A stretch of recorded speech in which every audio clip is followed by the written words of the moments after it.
السلام علیکم ورحمۃ اللہ وبرکاتہ۔ پیارے نبی صلی اللہ علیہ وسلم کی پیاری سنت ہے۔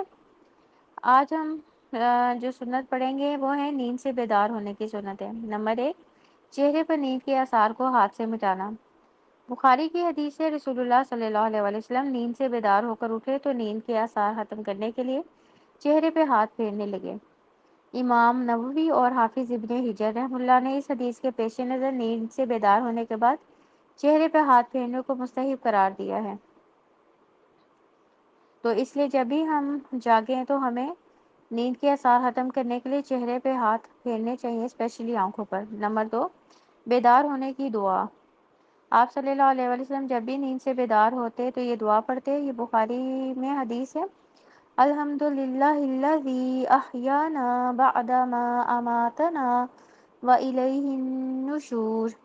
تو تمام تعریفیں اس اللہ کے لیے ہیں جس نے مارنے کے بعد ہمیں زندہ کیا اور اسی کی طرف لوٹ کر جانا ہے۔ تو یہ دعا ہم کو زبانی یاد ہونی چاہیے۔ اگر زبانی یاد نہ ہو تو اس دعا کے سٹیکر بھی مل جاتے ہیں، البلاغ سے بھی مل جاتے ہیں، دارالسلام سے بھی مل جاتے ہیں۔ تو اس کو ہم اپنے کمرے میں لگا سکتے ہیں، اس جگہ جہاں بیدار ہونے کے بعد ہماری نظر پڑتی ہو، تو اس دعا کو ہم دیکھ کے بھی پڑھ سکتے ہیں۔ نمبر 3، مسواک کرنا۔ بخاری مسلم کی حدیث ہے، آپ صلی اللہ علیہ وسلم جب رات کی نیند سے بیدار ہوتے تو مسواک کے ساتھ منہ صاف کرتے۔ تو یہ بھی آپ صلی اللہ علیہ وسلم کی سنت ہے۔ نمبر 4، ناک جھاڑنا۔ آپ صلی اللہ علیہ وسلم کا فرمان ہے، تم میں سے کوئی شخص جب نیند سے بیدار ہو تو وہ 3 مرتبہ ناک جھاڑے، کیونکہ شیطان اس کے نتنوں میں رات گزارتا ہے۔ یہ بھی بخاری مسلم کی حدیث ہے، کیونکہ وہ جب ہم 3 دفعہ ناک جھاڑ لیتے ہیں نا تو شیطان جو ہے وہ ہم سے دور ہو جاتا ہے، تو پھر نماز ادا کرنا آسان ہو جاتا ہے۔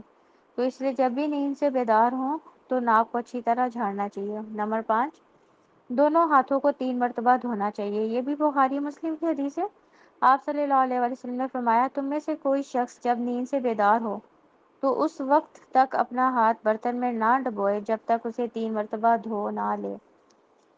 تو اس سے یہ پتہ چلتا ہے کہ نیند سے بیدار ہونے کے بعد سب سے پہلے ہمیں اپنے ہاتھ 3 مرتبہ دھونے چاہیے۔ سم ٹائم کئی گھروں میں یہ سسٹم ہوتا ہے کہ پانی کی بالٹی یا ٹب بھرا ہوتا ہے، تو اس حدیث کے پیش نظر ہاتھ دھوئے بغیر اس بالٹی یا ٹب میں ہمیں ہاتھ نہیں ڈالنا چاہیے، کیونکہ ہاتھ پہلے دھونے کا حکم ہے۔ تو اس لیے ایک اور حدیث کا مفہوم ہے، یہ کیوں حکم ہے؟ اس لیے حکم ہے کہ ایک اور حدیث کا مفہوم ہے کہ آپ صلی اللہ علیہ وسلم نے فرمایا کہ انسان کو نہیں پتا رات کو اس کا ہاتھ کس کس جگہ پہ لگا ہے جا کے، تو اس لیے ہاتھ دھونے جو ہیں وہ زیادہ ضروری ہے۔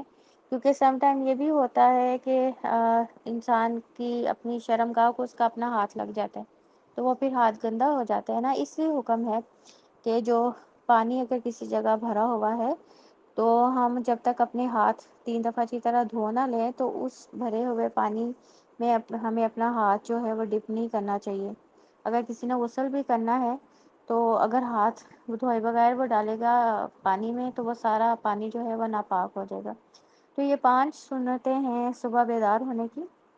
اب دیکھ لیں، چھوٹی چھوٹی سی سنت ہے، ہر روز ہم جب بیدار ہوں تو یہ 5 کام ہم سنت کے مطابق اگر کر لیں گے تو 5 سنتوں کا ثواب جو ہے وہ ہمیں مل جائے گا۔ تو اللہ تعالیٰ ہمیں ہر کام آپ صلی اللہ علیہ وسلم کی سنت کے مطابق کرنے کی توفیق عطا فرمائے، آمین۔ سبحانک اللہم و بحمدک، اشہد ان لا الہ الا انت، استغفرک و اتوب الیک۔ ربنا تقبل منا انک انت السمیع العلیم وتب علینا انک انت التواب الرحیم۔ سبحان ربک رب العزت عما یصفون وسلام علی المرسلین والحمد للہ رب العالمین۔ السلام علیکم ورحمۃ اللہ وبرکاتہ۔